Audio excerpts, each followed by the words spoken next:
Je suis Clotilde Dussoulier et vous écoutez la rediffusion de l'épisode 140 de Change ma vie. J'adore ma vie.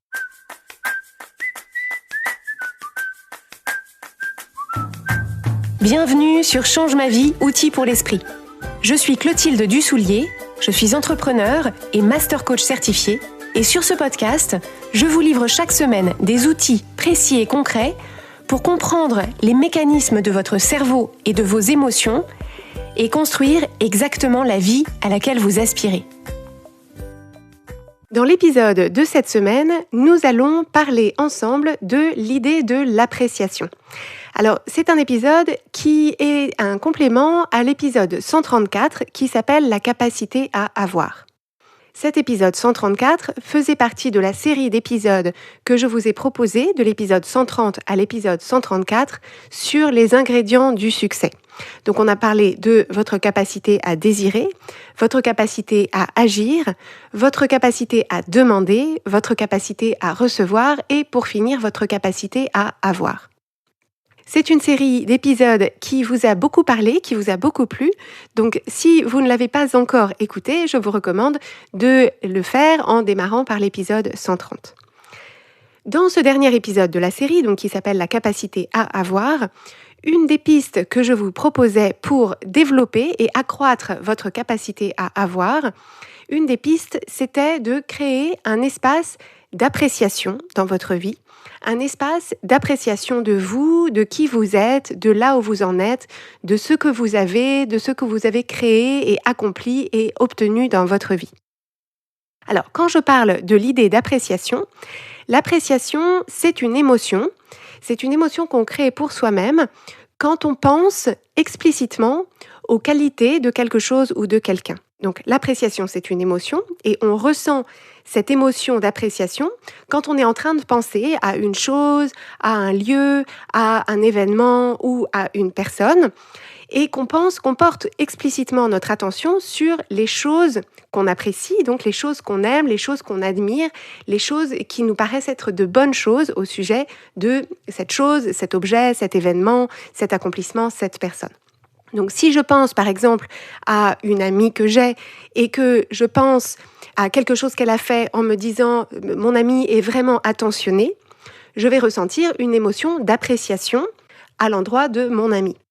Ça marche aussi avec un objet, c'est-à-dire que si par exemple je pense à un pull que j'ai depuis plusieurs années et que je trouve de bonne qualité, que je suis en train de le mettre et que je remarque à quel point il n'a pas bougé, à quel point la laine continue à être belle, la maille, la couleur, à quel point ce pull me plaît, je vais ressentir de l'appréciation. Si je pense à un projet que j'ai mené à bien et que je me dis c'était vraiment un défi, mais on a réussi à aller jusqu'au bout, le résultat en valait vraiment la chandelle, je vais ressentir de l'appréciation, donc de l'appréciation pour moi-même et ma persévérance, ou de l'appréciation pour les personnes qui peut-être m'ont accompagnée dans ce projet et ont accompli ce projet avec moi. Donc l'appréciation en tant qu'émotion, c'est pour moi, quand je ressens cette émotion d'appréciation, c'est une émotion qui me fait, le ressenti physique que j'y associe, c'est une sorte de chaleur douce. C'est-à-dire que j'ai l'impression, mon émotion d'appréciation, c'est un peu comme si je me mettais dans un plaid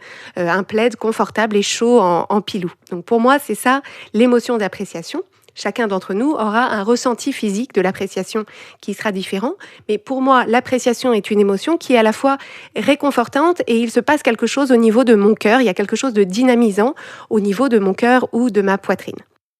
Mais l'appréciation, c'est aussi une action. C'est aussi l'action d'apprécier explicitement quelque chose et de se proposer de l'apprécier délibérément. Donc, apprécier délibérément ce qu'on a dans notre vie, les personnes, les objets, les choses, les accomplissements de notre vie, et donc créer un espace et créer du temps mental pour créer cette émotion pour nous-mêmes. Alors, pourquoi est-ce que je me propose de vous en parler aujourd'hui ? Pourquoi est-ce que ça vaut la peine de se poser cette question ? Ça vaut la peine de parler de cette émotion d'appréciation parce que très naturellement, notre tendance naturelle et la tendance naturelle du cerveau humain, c'est, du fait de notre biais de négativité, Notre tendance naturelle, c'est de porter notre attention sur, au contraire, ce qui cloche, ce qui manque, ce qui ne va pas, ce qui va de travers. Donc, cette idée de se proposer d'apprécier les choses explicitement, ça permet de contrebalancer ce biais naturel qui tend à porter notre attention sur ce qu'il reste encore à réaliser ou ce qui est pas tout à fait à notre satisfaction dans ce qu'on a dans notre vie. Et surtout, là où c'est très important, c'est que si on considère que notre vie est une suite d'étapes qu'on poursuit pour créer des choses dans notre vie, arriver à une certaine étape de développement, de croissance, d'accomplissement, etc. En fait, ce qui se passe naturellement, c'est qu'à chaque fois qu'on arrive à l'endroit auquel on voulait aller, la tendance naturelle de notre cerveau, c'est de passer absolument zéro temps à être simplement content d'être arrivé là où on en est. Notre tendance naturelle, c'est de tout de suite penser à l'étape d'après, tout de suite penser à ce qu'il reste à faire, à ce qu'on veut faire de plus, à ce qu'on veut faire de mieux, à ce qu'on veut faire ensuite. Et donc, avoir une pratique délibérée d'appréciation dans notre vie, ça aura 2 bénéfices. Le premier bénéfice d'adopter une pratique délibérée d'appréciation, ça va être tout simplement de récolter les fruits de ce qu'on a effectivement fait, créé et accompli, de récolter effectivement les fruits de nos efforts. Parce qu'en réalité, la seule raison pour laquelle on se propose d'aller au-devant de projets, d'accomplissements, de créer des choses, de créer une qualité de relation, de créer une qualité de lieu de vie, de s'acheter des choses, de s'offrir des expériences, etc., c'est parce qu'on pense qu'une fois qu'on y sera, on appréciera. Et donc, si on laisse notre cerveau aux commandes, notre cerveau en autopilote, en réalité, on ne passe jamais par l'endroit où, effectivement, une fois qu'on est arrivé, une fois qu'on a obtenu ce qu'on voulait, en réalité, on ne passe pas de temps à apprécier. Alors que c'était exactement ça, le but de la manœuvre. C'est un peu comme si on passait notre temps à essayer de trouver le pied de l'arc-en-ciel au pied duquel on imagine qu'il y aura une marmite de pièces d'or, ce qui est la légende, et qu'en fait, à chaque fois qu'on était arrivé au pied d'un arc-en-ciel, en réalité, on oubliait complètement cette histoire de chaudron de pièces d'or et on trouvait simplement un autre arc-en-ciel à chasser, à poursuivre pour arriver au pied de cet autre arc-en-ciel. Donc ça, c'est la première chose, c'est l'appréciation qui donne un sens à nos efforts. C'est l'appréciation de ce qu'on a créé, c'est l'appréciation du fruit de nos efforts qui donne un sens à nos efforts. Sinon, on va passer notre vie dans une quête perpétuelle de plus, de mieux, qui ne sera jamais satisfaite, parce que quand on a plus, quand on a mieux, quand on est allé plus loin, on ne fait que repousser l'horizon vers lequel on essaye d'aller. Et le deuxième bénéfice d'adopter une pratique délibérée d'appréciation de ce qu'on a et de ce qu'on a créé dans notre vie, c'est que cette émotion d'appréciation qu'on va ressentir en la créant pour nous-mêmes, c'est un excellent carburant pour aborder la suite de nos aventures. Parce qu'en fait, si on se propose d'aborder des projets, d'aller chercher des accomplissements dans notre domaine professionnel, dans notre domaine personnel, dans notre domaine matériel, dans notre domaine financier, dans notre domaine culturel, spirituel, etc., si on se propose de poursuivre ces objectifs en étant animé par l'appréciation de ce qu'on a déjà, c'est-à-dire en se disant « j'adore déjà ma vie, je trouve que ce que j'ai, c'est déjà formidable et j'ai simplement, ça m'excite, ça m'amuse, ça m'enthousiasme d'aller plus loin pour voir de quoi je suis capable, pour voir ce que je suis en mesure de créer, pour aller voir autre chose, pour découvrir de nouvelles choses, pour grandir, pour évoluer. » Vous voyez que c'est une énergie tout à fait différente de se proposer de faire mieux, de faire plus grand, d'aller plus loin, en se disant « il faut que j'aille chercher ces choses-là parce que ma vie actuelle est insatisfaisante, ce n'est pas assez bien, je ne suis pas à la hauteur » et donc dans l'idée de prouver quelque chose ou de fuir notre situation actuelle qui serait insatisfaisante. Depuis le début de cet épisode, je vous parle de l'idée d'adopter une pratique délibérée d'appréciation dans votre vie et donc vous vous demandez peut-être, d'accord, mais à quoi ressemble cette pratique ? Il me semble qu'il doit y avoir toutes sortes de modalités différentes qui permettraient de créer activement, intentionnellement et délibérément cette émotion d'appréciation dans notre vie. Ce que je me propose de faire dans cet épisode, c'est simplement de vous en proposer une, qui est celle que j'ai adoptée pour moi-même et que j'aime beaucoup, et que j'appelle, comme le titre de cet épisode, je l'appelle le « J'adore ma vie ». Cette pratique du « j'adore ma vie » peut se faire par écrit, donc en écrivant dans un carnet ou sur son ordinateur. Elle peut se faire à voix haute, c'est-à-dire par oral, on peut faire un j'adore ma vie à voix haute, ou ça peut se faire aussi dans notre tête. Et le j'adore ma vie consiste à faire une sorte d'inventaire à l'après-vert de toutes les choses qu'on aime et qu'on apprécie dans notre vie, sans qu'il y ait nécessairement de progression particulière, plus par association d'idées, le but du jeu étant d'égrener un maximum de choses auxquelles on pense et qu'on pense à apprécier dans notre vie, de la chose la plus petite à la chose la plus grande, de la chose la plus insignifiante à la plus signifiante, de la chose la plus élémentaire à la chose la plus sophistiquée, de la chose la plus générale à la chose la plus précise. Et donc l'idée, ça va être d'égrener j'adore ma vie parce que, j'adore ma vie parce que, j'adore ma vie parce que. Et donc, ça peut ressembler, par exemple, à j'adore ma vie parce que je vis dans un appartement où il y a l'eau courante et l'électricité. J'adore ma vie parce que j'adore mon métier et que je me retrouve tous les jours à parler à des clientes et à des collaboratrices avec qui j'ai énormément de choses en commun. J'adore ma vie parce que j'ai trouvé exactement le type de stylo avec lequel j'adore écrire ce que je suis en train d'écrire là tout de suite. J'adore ma vie parce que j'ai la possibilité d'acheter des carnets dans lesquels j'ai la possibilité d'écrire mes pensées et de réfléchir à ma vie.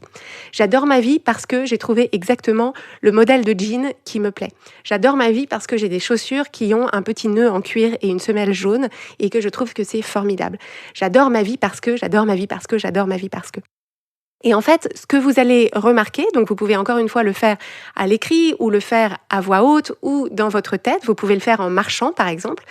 Ce dont vous allez vous apercevoir, c'est que votre ressenti émotionnel va s'amplifier au fur et à mesure de ces j'adore ma vie. Au fur et à mesure que vous allez passer d'une chose à une autre, vous attarder sur la forme de vos chaussures, les personnes avec qui vous travaillez, les stylos que vous aimez utiliser, les personnes avec qui vous vivez, les souvenirs que vous avez, les membres de votre famille que vous appréciez, etc. Vous allez sentir, et donc je vous invite à y prêter une attention particulière, vous allez sentir cette émotion d'appréciation prendre toute la place dans votre corps et vous allez sentir l'énergie que ça vous donne. C'est quelque chose qui est très utile à faire quand on est dans une humeur normale, c'est-à-dire quand on aborde une journée on ne se sent ni bien ni pas bien particulièrement. C'est une pratique qui est très utile quand on se sent déjà bien pour augmenter encore plus notre vibration émotionnelle, pour augmenter encore plus le niveau émotionnel auquel on se trouve. Et c'est quelque chose qui est extrêmement utile quand justement on est à l'inverse, donc de l'autre côté du spectre, quand on démarre une journée peut-être, ou qu'on est à un moment de la journée où on se sent peut-être de mauvaise humeur, ou triste, ou un peu déprimé, ou découragé, où on voit les choses en gris. Et en fait, le but du jeu, ça va être d'essayer d'amorcer la pompe. Le plus difficile va être de trouver le premier j'adore ma vie. Mais vous voyez que le j'adore ma vie, je pense qu'on peut tous s'accorder, nous qui écoutons, qui avons le luxe d'enregistrer ou d'écouter un podcast, on peut tous s'accorder sur le fait qu'on a de très bonnes raisons d'adorer notre vie, qui sont en particulier l'accès, ne serait-ce que l'accès à la possibilité d'écouter un podcast qui vous donne du contenu gratuit toutes les semaines. Alors, pas que le mien, mais tous ces podcasts, c'est déjà une très bonne raison d'adorer votre vie, sans parler, effectivement, comme je le disais tout à l'heure, de l'eau courante et de l'électricité. Donc, il y a de fortes chances pour que vous puissiez, même dans des moments de grand découragement, ou des moments de grande tristesse, ou des moments de grande déprime, trouver au moins une chose avec laquelle commencer votre j'adore ma vie. Et vous allez voir qu'une chose en entraînant une autre, vous allez pouvoir construire cet inventaire et vous allez voir que ça va être comme monter des petites marches d'escalier qui vont vous faire vous sentir de plus en plus, de mieux en mieux et de plus en plus rempli d'appréciation pour ce que vous avez. C'est quelque chose que personnellement j'aime beaucoup faire, en particulier quand je suis chez moi en train de ranger mon appartement. J'ai 2 petits garçons et donc je passe une bonne partie de mon temps à essayer de faire en sorte que la maison garde un semblant d'ordre et essayer de limiter le chaos. Et en fait, il est très facile, quand on fait ce genre de choses, il est très facile d'avoir un discours intérieur de lamentation ou de victimisation ou de contrainte en se disant « Oh là là, et c'est toujours moi qui, et quand même, et est-ce qu'ils peuvent pas, etc. Et c'est encore moi qui, et regarde tout ce qu'il y a à faire, et regarde comme ça c'est déjà sale, et regarde comme ça traîne. » Et donc, moi j'aime beaucoup utiliser ces moments de rangement de mon lieu de vie pour me faire un j'adore ma vie, parce qu'en réalité, chaque chose que je ramasse, chaque chose que je nettoie, chaque chose que je mets de côté, chaque chose que je plie, c'est en réalité le pendant d'un j'adore ma vie. C'est-à-dire que j'adore pas ma vie parce qu'il y a des vêtements qui traînent et que je choisis de plier, mais par contre, j'adore ma vie parce que je vis avec des gens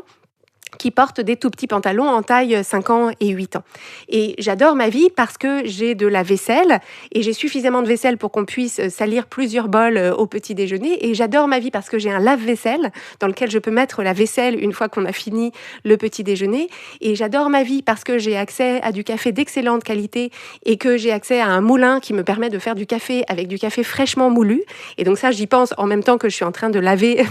de retirer les petites paillettes de café moulu que crée le moulin au moment où on a moulu le café pour notre café du matin, etc., etc. Et donc, en fait, vous voyez que c'est une très bonne façon de transformer un discours intérieur qui se porte justement sur les choses désagréables ou négatives ou les choses qui ne sont pas notre partie préférée de notre vie, pour pouvoir apprécier le fait qu'on vit une vie dans laquelle on a en réalité la chance de devoir nettoyer le café le matin. On a la chance de devoir plier les vêtements d'un enfant, c'est-à-dire même pas devoir, mais de choisir de plier les vêtements d'un enfant, que j'ai la chance de passer l'aspirateur, c'est-à-dire j'ai une chance immense d'avoir un lieu de vie et d'avoir un aspirateur, c'est-à-dire il faut quand même se rendre compte de la chance immense que c'est. Et donc, vous voyez que j'aime beaucoup utiliser cet exercice pour justement transformer des moments peut-être de plainte ou des moments qui n'ont pas vraiment de sens ou de valeur dans ma vie pour justement leur donner un sens, leur donner une valeur et me sentir complètement remplie de l'appréciation de la vie que j'ai créée. Donc, je vous confie cette pratique, votre j'adore ma vie, et je vous invite vraiment à faire l'exercice dès aujourd'hui, peut-être juste après avoir écouté cet épisode. Est-ce que vous pouvez prendre 5 minutes pour, soit à voix haute, soit, si vous êtes, d'ailleurs, j'allais dire si vous êtes seul, mais ce serait très sympa de le faire avec vos collaborateurs, vos collègues, vos amis, les personnes avec qui vous vivez, de vous faire un j'adore ma vie comparatif,